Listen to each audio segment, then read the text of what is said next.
আমি মাননীয় ঘটিকা সাগৰিকা গোস্বামীক 32 মূলমেলা দল উৎসব উদযাপন সমিতিৰ তৰফেৰ পৰা আন্তৰিক শুভেচ্ছা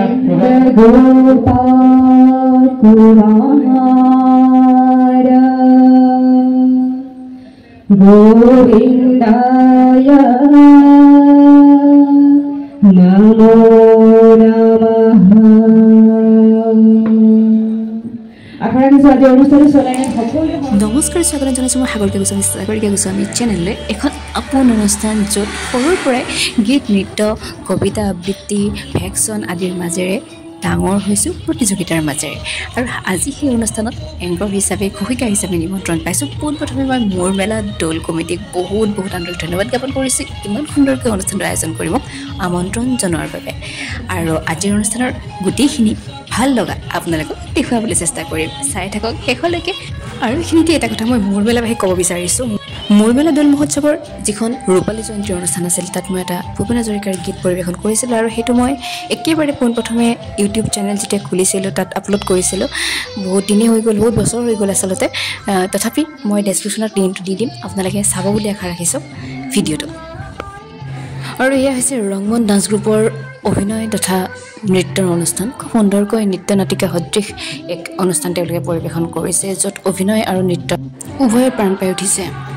অসমীয়া সাধুকথা, দেশপ্ৰেমমূলক গীত আৰু ৰোমেণ্টিক গীতক অৰ্থাৎ শৃংগাৰ হওক আধাৰ হিচাপে লৈ খুব সুন্দৰ অনুষ্ঠান ৰংমন ডান্স গ্ৰুপে পৰিৱেশন কৰাৰ পিছত এয়া হৈছে স্থানীয় এক নৃত্যৰ দল, য'ত শিল্পীসকলে নিজৰ অনুষ্ঠানত খুব সুন্দৰকৈ লোক সংস্কৃতিৰ পৰা আৰম্ভ কৰি ৰাষ্ট্ৰীয় ভাষা হিন্দীলৈ সংগীতৰ মাজেৰে নৃত্য পৰিৱেশন কৰিছিল।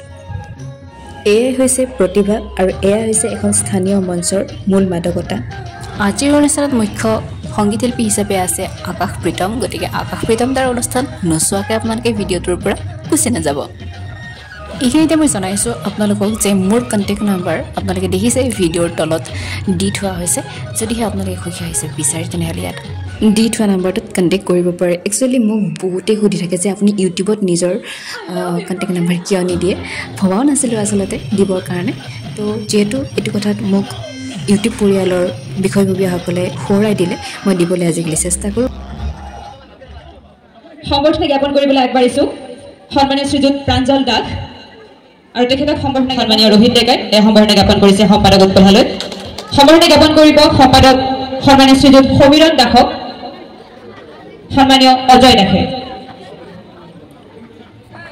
ধন্যবাদ। ইয়াৰ পিছতে এইবাৰ সকলোৱে ক'ব বুঢ়া নামানো, আকৌ জোৰকে ক'ব লাগিব বুঢ়া নামানো। অ বাপৰে, তিনিদিন উত্তৰ লাগে তাই তোৰ কথা যেতিয়া কয় নহয় মই বৰ লাজ পাওঁ। আচলতে কি জানো তোৰ কিবা এটা হ'লে মই যদি জীয়াই থাকিব পাৰিম। ধন্যবাদ।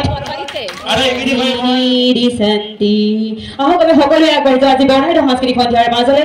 ইতিমধ্যে আমাৰ সাংস্কৃতিক সন্ধিয়াৰ মঞ্চখন আনুষ্ঠানিকভাৱে উদ্বোধন হোৱাৰ ঠিক পিছতে সাংস্কৃতিক সন্ধিয়া আনুষ্ঠানিকভাৱে উদ্বোধন হৈ গৈছে। আৰু ইয়াৰ লগে লগে মাইক্ৰফোন আগবঢ়াই দিম আজিৰ উদ্বোধক ডাঙৰীয়ালৈ।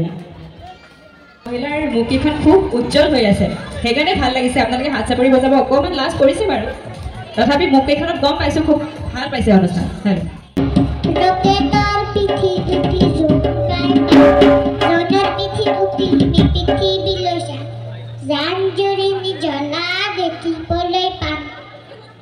বহুত ধন্যবাদ। এজনকে আছে পৰি ধন্যবাদ।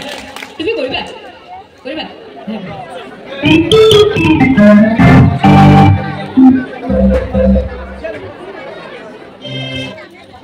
আন্তৰিক ধন্যবাদ জ্ঞাপন কৰিছোঁ।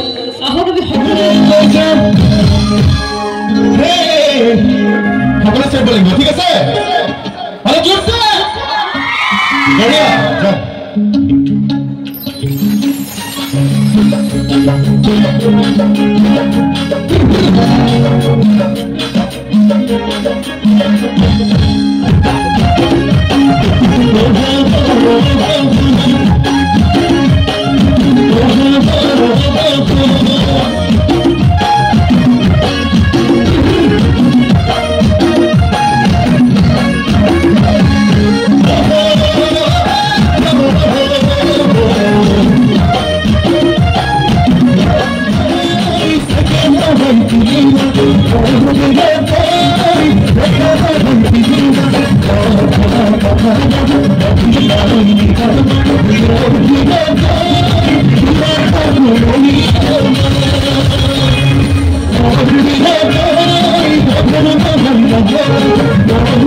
ফগিৰণ দাকে এখনি ফুলাং গামোচাৰে সন্মান যাচিব আমি এটা হরে ধরে দেব জয় দল কবিতা শুনতে হরি বল হরি বল হরি বল আর বারেই হরি বল ওম শ্রী কৃষ্ণায় নমঃ